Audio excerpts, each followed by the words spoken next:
ride. Want a lift? Hey! Okay, dude, let's see what that jalopy can do! What's a jalopy?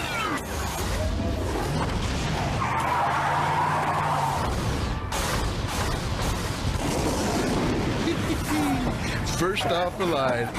Yeah, I'm sure they're feeling pretty silly right now. Hey guys, Zack here, and welcome back to Megas Month. So, this episode, Breakout, is actually kind of interesting in that, first and foremost, it's an episode where we actually see the extent of Coop's gaming knowledge and how thoroughly he actually knows all of his video game trivia and stuff, and also all of we see his entire console collection in this episode, and it's kind of massive. But more to the point, this episode also kind of is just. It's just basically design barfing. Basically the creators of the show just kind of threw out whatever weird, wacky design they wanted and stuck it in an episode alongside the main villain. And a lot of the monsters, unfortunately, I can't picture any of them because I don't think any of them have names in the actual episode. But go watch the actual episode. Again, I keep linking it down in the description for you guys to go buy yourself. But yeah, this episode just showcases all the weird, wacky villains, a bunch of weird, wacky villains, and alongside the main one. And I think I should probably talk about the guy. So the first and main villain we meet is a giant reptile thing called Gurkek the Planet Killer, and the episode actually starts off with us seeing him being put on trial for all of the planets he's destroyed.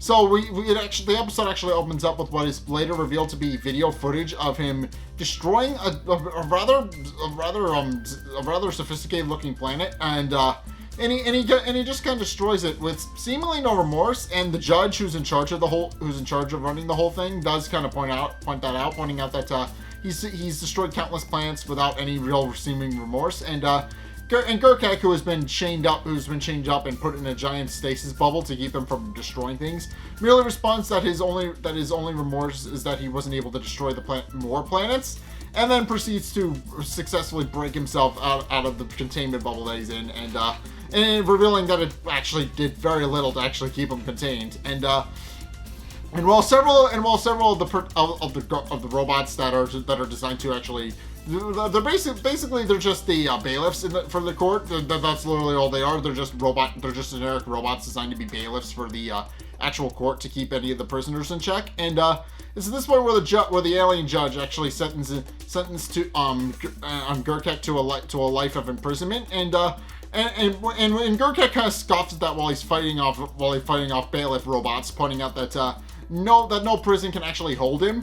And at which point the judge responds that the one he's going to be sentenced to can, and then proceeds to pull out a small gun that proceeds to actually just kind of turn Gurkek from physical matter into data. And Gurkek, realizing what's happening to him, quickly swears vengeance, pointing out that he will eventually escape and start wreaking havoc on planets again. But he's eventually cut off as he's eventually sucked inside. And the judge responds that he won't be getting out for a long time and won't be destroying any more planets, and then proceeds to put the cartridge in his database and counts that Gurkek is indeed one of the aliens that are actually in his prison. And sure enough, true to the man's word, Gurkek isn't released for a very long time, for at least several trillion years or so,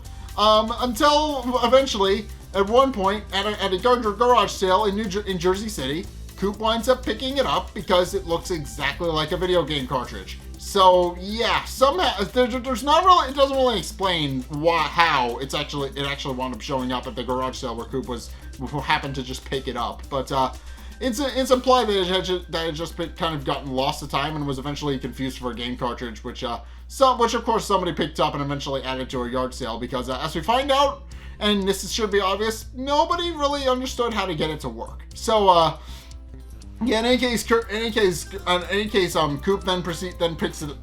immediately picks it up and tries to buy it off a man named Georgie, who, much like Coop, is a very big video game nerd, and points out that he hopes that he can't wait to put it into a console and play it. But Georgie kind of scoffs at him, pointing out that he couldn't get it to work. That he admits he couldn't get it to work, and points out that if he couldn't get it to work, then Coop definitely can't. But Coop then points out that he's gotten things to fit in other things before, and then flashes back to one of those little shape matcher things that you used to have as a child. Yeah.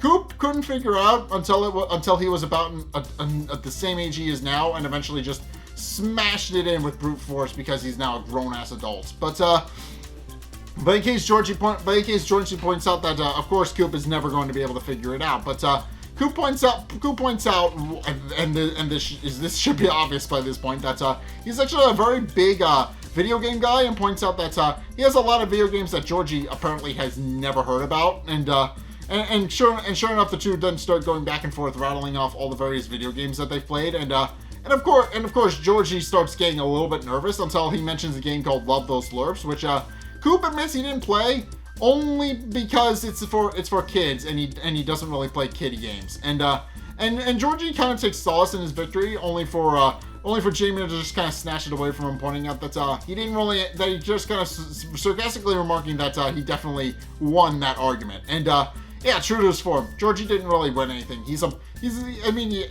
probably more of a man-child than Coop, being perfectly honest. He's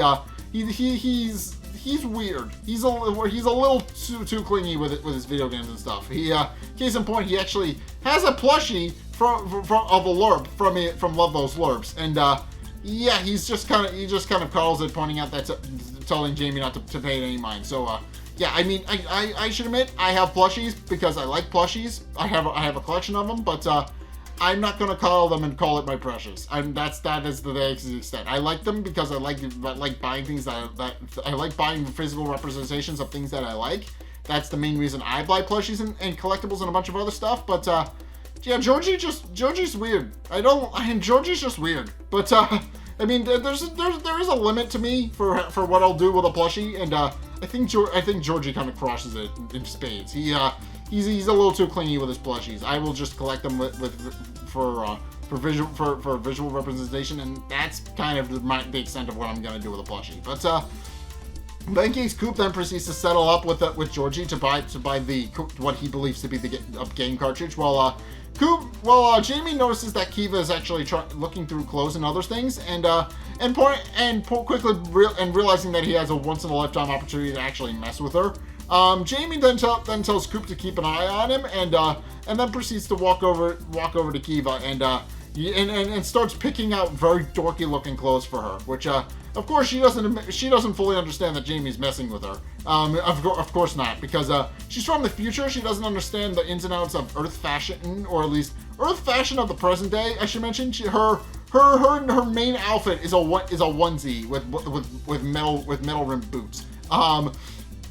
Yeah, so yeah, that's her main outfit. She has a onesie with metal boots. That's is very much supposed to be her main battle uniform. That's literally the only thing she wears morning, noon, and night. So yeah, of course she jumps at the opportunity for Jamie to help her with her fashion, and Jamie takes full advantage of her. He just dresses her in as dorky an outfit as he can find and piece together, and eventually he's able to actually settle up the two of them, and it's at this point where they then pile into Megas' head, which is revealed that Coop apparently has a release lever installed in a Plymouth Barracuda that he uses for Megas' head, that he can just that enables him to just detach Megas' head at will, so he can just drive the car around on its own. And yeah, that makes sense. Obviously, it's a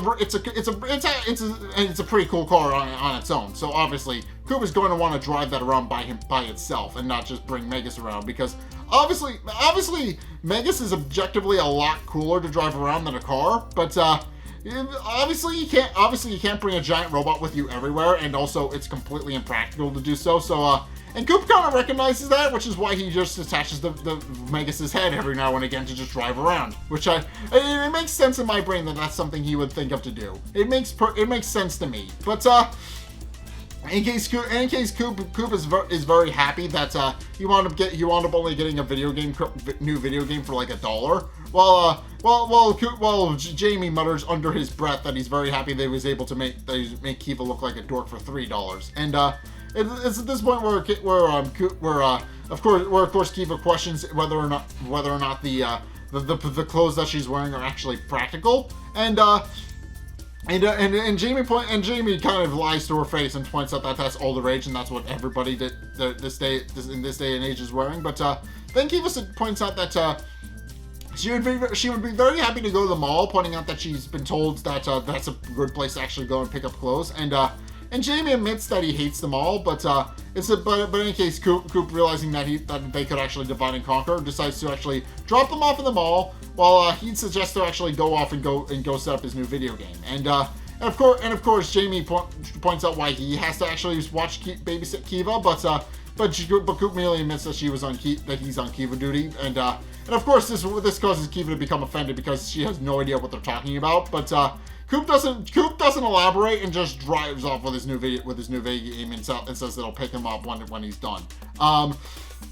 And of course, this winds up being two separate montages spliced together, where Jamie helps Kiva pick out clothes, while Coop goes through his video game console collection to try and figure out what kind of video game that his new game is. And of course, it's not supposed to fit any sort of video game console, but Coop doesn't know that. So, and of course, we do see the montage where Kiva's actually trying on various outfits, and admittedly, Jamie is a little bit into her, I should mention. He does note that she's actually quite cute, but he doesn't keep that to himself, but you can tell by his facial expressions that he does kind of think she's a little bit cute, and sure enough, all the other patrons in the place that are actually also trying on clothes do kind of stop to ogle her a little bit and kind of catcall her a little bit, because of obviously she's trying out a bunch of cute outfits and they look really good on her.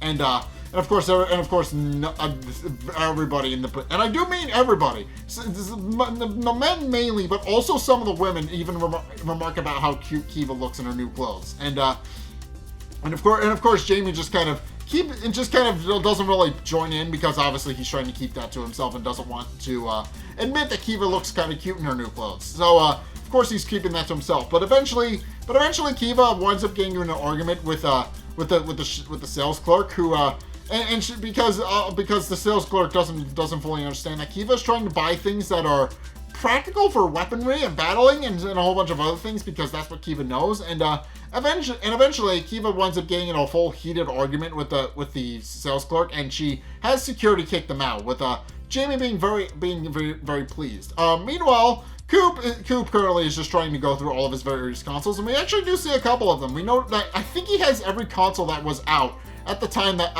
this episode was made in around 2004-ish. So yeah, it is circa 2004. He has every gaming console there is to have. So yeah, obviously he doesn't have any of the modern stuff, because obviously he wasn't around then. But he has at least, I think the most recent console he has is a GameCube, PS2, and a PlayStation 2, which is kind of fun and kind of neat. But yeah, he's just sorting through all of the various consoles that he's trying to figure out. But yeah, he goes through his PS2, his GameCube, his NES, and none of them work. And he keeps going through consoles until eventually he does wind up landing on an 8-track player of all things. And this actually does wind up working. He's eventually able to access the video game, as Kiva and Jamie are trying to call him and let him know that they're ready to be picked up. And of course they realize that they can't get in contact with Coop. So Jamie points out that they're likely going to have to walk, and they proceed to do exactly that.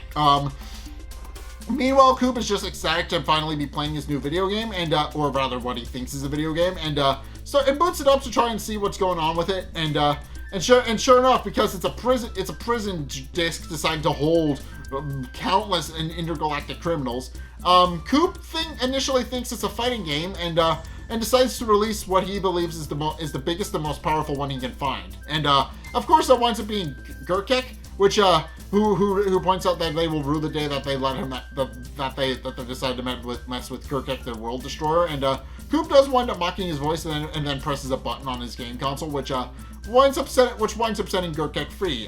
Coop is initially unaware of what that did, until Gurkek emerges from Kirk's television antenna in a stream of data, and now happy that he's finally on firm soil. Gurkek is very happy about the fact that he's been freed, and decides to celebrate that specific occasion by smashing one of Coop's spare cars. And of course, Coop immediately hears the commotion and comes outside to figure out what's going on, and then yells at Gurkek, pointing out that he was eventually going to fix that. And what we find out is that it was actually a spare car that Coop was planning to fix, didn't get around to it, and then Gurkek smashed it. But in any case, realizing that Gurkek is actually a very big problem, Coop immediately piles into Megas and reattaching the car as he does so. As you mentioned, he just reattaches it. It's not fully explained how he does that, but he does wind up reattaching Megas' head back to the rest of its body, and proceeds to engage Gurkek, who is currently rampaging through Jersey City, and tells him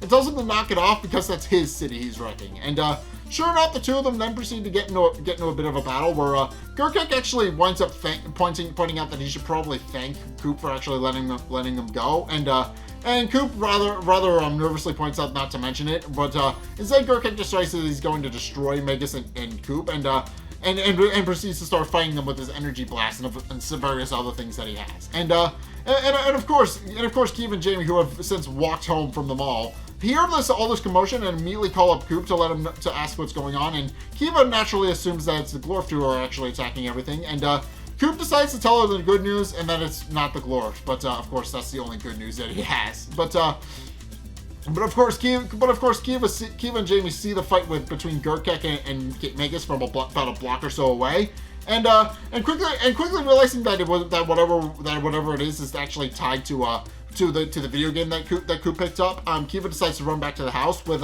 Jamie pointing out that she's just running away like a girl, but then eventually decides that that's actually a pretty good idea and decides to follow her.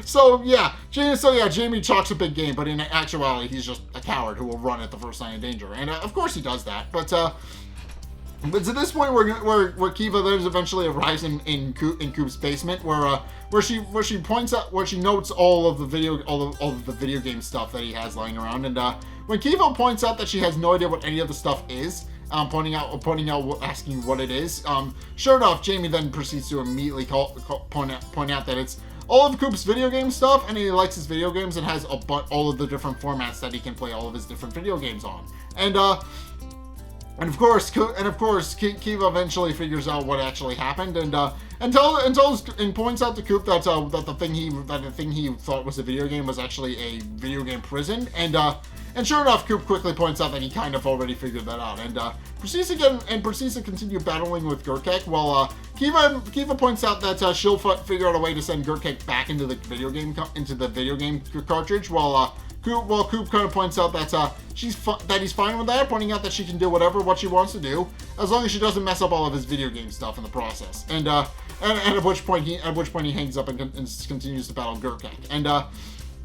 And eventually they kind of wind up in a canal where Gurkek starts facing off against Megas, and Gurkek is now prepared to actually finally defeat Megas once and for all. But it's at this point where Coop actually winds up activating an energy blast, which it winds up incapacitating Gurkek and kind of trapping it in some weird cuckoo thing.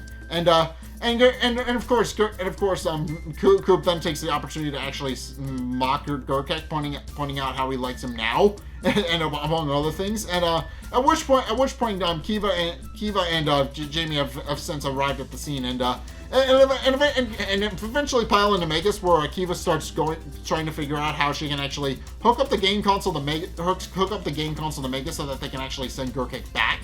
And while Jamie kind of tries to figure out what exactly Coop did to actually incapacitate Gurkek, and starts pressing random buttons, which of course Coop tells him not to do and knock it off, and they start getting into a bit of a pushing and shoving match, because obviously Jamie is pressing buttons that he doesn't fully understand what are, and Coop does to an extent. Obviously there's a lot of times where he makes stuff up and doesn't really fully understand what all of the things Megas is capable of doing, and that's very much a big part of his character. He's very much like, half the time he has some sort of solid strategy, the other half of the time he's just like, I'm gonna do this through dumb luck and hope I press a button that works out.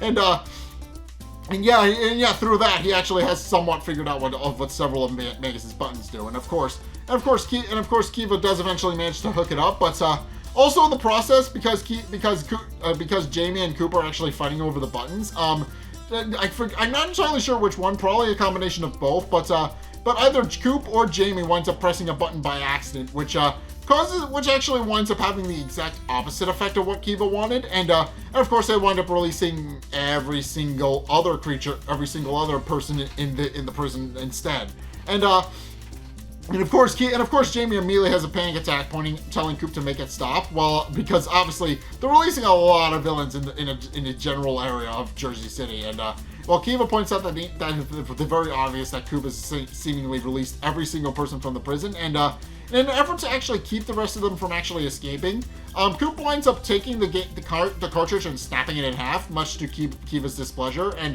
and sure enough, this does wind up working and winds up trapping whatever's left of the villains inside the game cartridge. But it also winds up resulting in this really funny thing where one of the villains isn't able to fully manifest himself, and he winds up losing half of his legs. He's barely able to walk and is unable to actually successfully destroy anything. That winds up being a bit of a running bit for the rest of the episode. At which point Kiva points out that Coop really shouldn't have done that, and asks him very angrily where he expects all of these villains to go.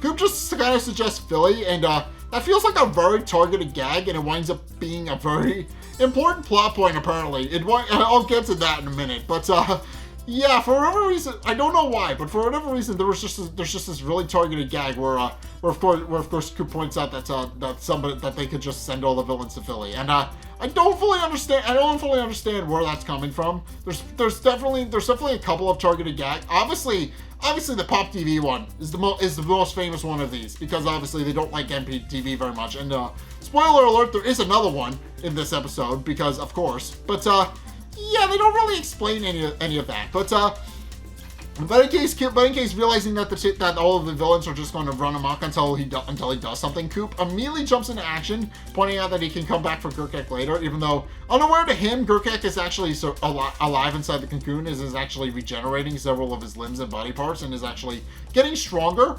Unknown to Coop, who is currently trying to deal with the million-plus villains that he set loose in Jersey City. So of course Coop immediately starts dealing with villains, and we only see about 3 of the fights that he gets into. The main one of the first one that he gets into, he actually gets into a fight with what is it? I forget who, but there's this one villain that he fights where he actually winds up defeating, and he winds up. I think the first one he deals with is actually this giant, cool-looking flying dragon thing, which he picks up by the tail and flings around, and then there's another one that winds up turning invisible, and Coop kind of struggles against that one because he can't see where it is. So eventually Coop just decides to stop trying and just fires all of his weapons at once to eventually hit it, which does wind up working, and it eventually knocks out the guy's cloaking device, which causes Coop to then throw it into a pile. And the third and final one, I believe, that Coop winds up fighting is this Mechagodzilla looking one, which looks like which to its name just looks like a giant version. It basically just looks like a copyright neutral version of Mechagodzilla from the Godzilla franchise, and Coop winds up defeating it, and this is where the Pop TV gag comes in. Coop winds up defeating it by trying to shoot it with a missile, which of course he misses, and Coop and Jamie even makes fun of him for missing a little bit. But Coop winds up hitting the Pop TV antenna, which Coop winds up using to impale the Mechagodzilla looking one, and winds up hanging to the pile, and then slowly, and those are the only 3 ones that we really see. But slowly, one by one, Coop eventually manages to round up all of the villains, and eventually just winds up putting them in a giant pile on the outskirts of the city. And of course, Kiva wonders where he's actually going to put all of them, and pointing out that they don't have a cartridge. But of course, Coop points out that he doesn't need no stinking cartridge. So what he does instead is he just clumps up all the villains in a giant ball and just chucks it into the nearby ocean, which does wind up having an adverse effect. He actually almost hits a fisherman, by the way. But that winds up having an adverse effect, and I will get to that in a minute. But in case Coop finally satisfies satisfied that he's dealt with all the villains, points out that that seems to be the last of them. But of course, Kiva and Jamie shoot him a glare, pointing out that which makes him realize that he needs to go check on Gurkek, and finally relents and decides to actually go and deal with Gurkek, and sure enough, while Coop was actually dealing with all the other villains, Gurkek wound up regenerating himself, and what we find out is that apparently he has the ability to absorb energy, because all that really happened was that Coop wound up blasting him, and he wound up getting a lot bigger. So of course Gurkek immediately gloats about his newfound size, and asks Coop if he remembers him rather sarcastically, and of course Coop does, and also remembers that he kicked Gurkek's butt, but of course Gurkek points out that that's not going to work much anymore, and then proceeds to knock him away with a kick. And then tells Coop that now he's going to find out why they call him the Planet Killer, but then also remarks that he's probably going to be too dead to see anything, but he'll get the idea, basically. But and yeah, he basically implies that he's going to destroy the Earth, and that Coop isn't going to be around to actually see it. And also Gurkek remarks that now that thanks to what Coop did, he now feels like he's fit enough to actually destroy 1 million planets. And Coop quickly realizes that he needs to actually deal with it, so he actually pulls out an energy blast of his own, which winds up blowing up Megas' hands, which wind up growing back because Coop apparently installed spare hands inside of Megas on the off chance that happened. And quickly realizing that's not going to work, Coop then starts pulling out every single one of his wrestling moves and other weapons out of his arsenal, and they don't affect Gurkek at all because he's just too big and too massive to actually physically move anymore, let alone hurt. And eventually Coop realizes that his attacks aren't working, and Kiva points out a much bigger problem, and that Gurkek's energy blast is actually reaching critical mass, and he's basically creating a fusion blast, which will eventually just wind up destroying the Earth, and they need to find some way to cool him down. And it's at this point where Coop points out that he will eventually figure something out, but proceeds to actually go into one of his trash talks, and sure enough, he has finally gotten sick of Gurkek's nonsense, and proceeds to point out all the things he did wrong. And the first thing he points out is obviously the car that he smashed, and also the broken video game, which of course Jamie points out was Coop's fault, but Coop tells him not to interrupt him, pointing out that he's on a roll, and then proceeds to actually point out that now Gurkek is trying to destroy his planet, and that's not going to fly. And then he prepares to point out exactly what he's going to do to finally defeat Gurkek once and for all. But then he trails off, and Jamie just lets out a scream, and we do find out why. And remember that thing I said Coop did earlier in the episode?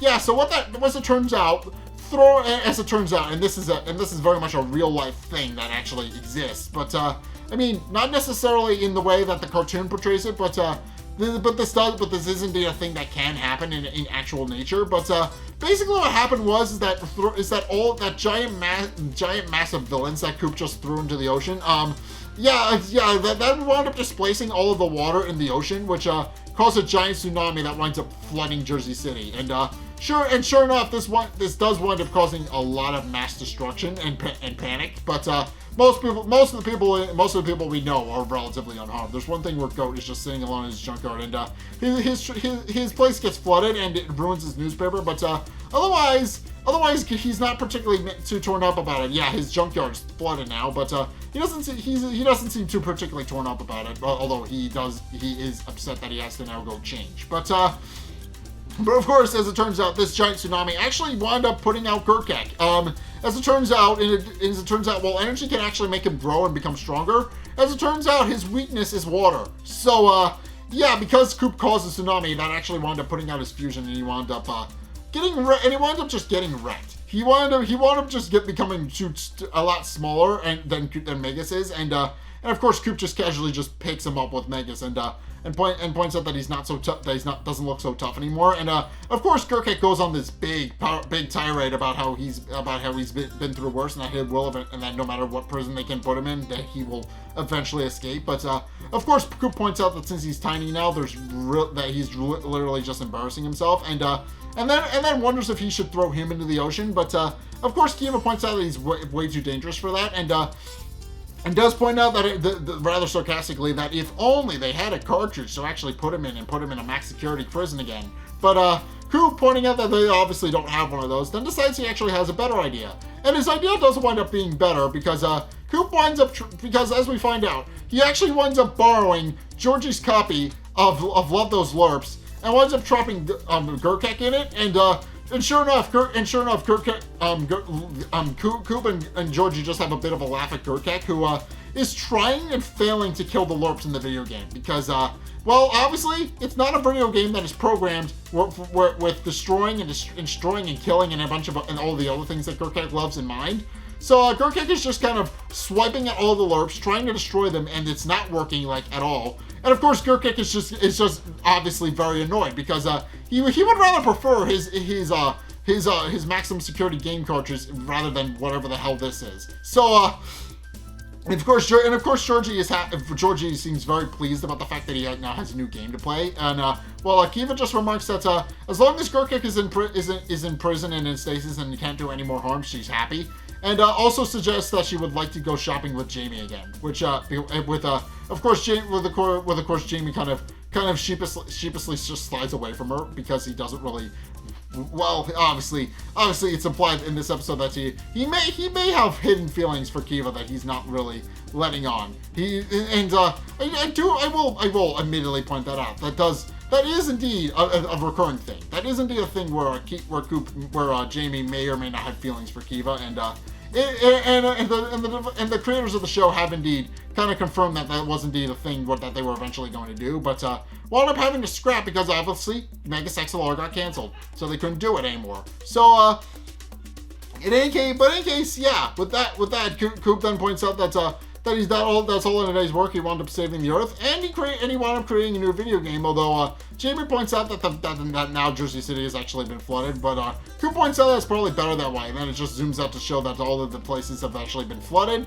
And then in the final ending credits of the episode, we find out that as it turns out, and I do mention this was something I would come back to, but as it turns out, all the giant massive villains that Coop threw into the ocean wound up getting swept away into the Delaware River, where it eventually, or rather, I forget which, I don't know which river specifically, but it winds up getting getting swept down a river, where it eventually winds up in Philadelphia, and all of the villains eventually wind up fixing themselves and sorting themselves out, and wind up causing mass havoc on Philadelphia. So yeah, of course, Coop was indeed entirely right in that they would eventually go to Philly.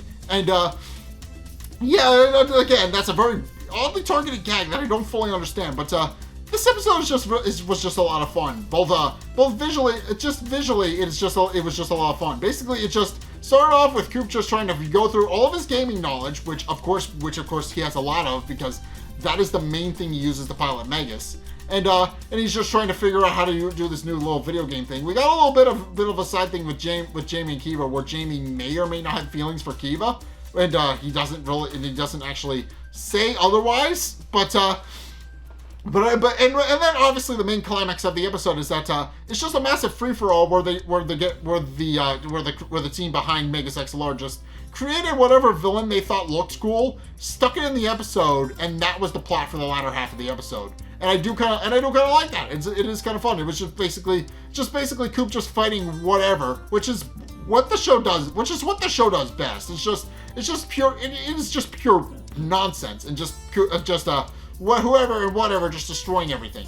And I do like that. But yeah, this episode was just a lot of fun because of that. I did very much enjoy that, and it is just one of those things. This is what the show does best. Just massive fighting scenes with a bunch of varied villains that Coop just eventually destroys, and then obviously he just winds up destroying everything around him through pure luck. But and of course he just winds up winning through pure luck as well. And this episode very much has a very quintessential. Yeah, that's exactly what this series is. It just kind of sums up exactly what kind of series Megas XLR is. It has a lot of nerd culture stuff, which is funny. It has a lot of cool looking villains, which is just the creator's way of just visual barfing, and obviously it has the big climactic scene at the end where Coop wins through dumb luck, and that's why that winds up working. It's just a really fun episode where the plot really isn't important. It's just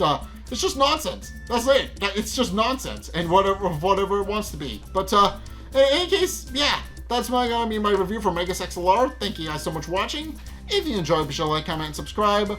Also, be sure to follow me on Twitter in the description below. Be sure to check out my Patreon in the description below as well. It's only a couple bucks a month. It does really help me out. And you guys get access to a bunch of cool perks that are my way saying thanks. So be sure to check those out. Link is down in the description. And finally, if you want to see more content from me, then be sure to check out the videos linked in the end screen. The top video is the most recent one. It may or may not be this one. Whereas the bottom video was actually the playlist for Courage Month. So go check. Yeah, that was the previous one of those that I did. If you guys absolutely want to watch that, again, it's linked down in the description, or rather on the end screen. So yeah, just go check that out and give that a watch. You guys can jump back to this whenever, but yeah, I'm just providing you guys with not necessarily essential watching, but a lot of people liked Courage Month when I did that one. So if you guys haven't seen that one and you guys are new here, by all means, go check that one out. But in any case, thank you guys so much for watching. And until next time, I'll see you guys in the next video. Peace!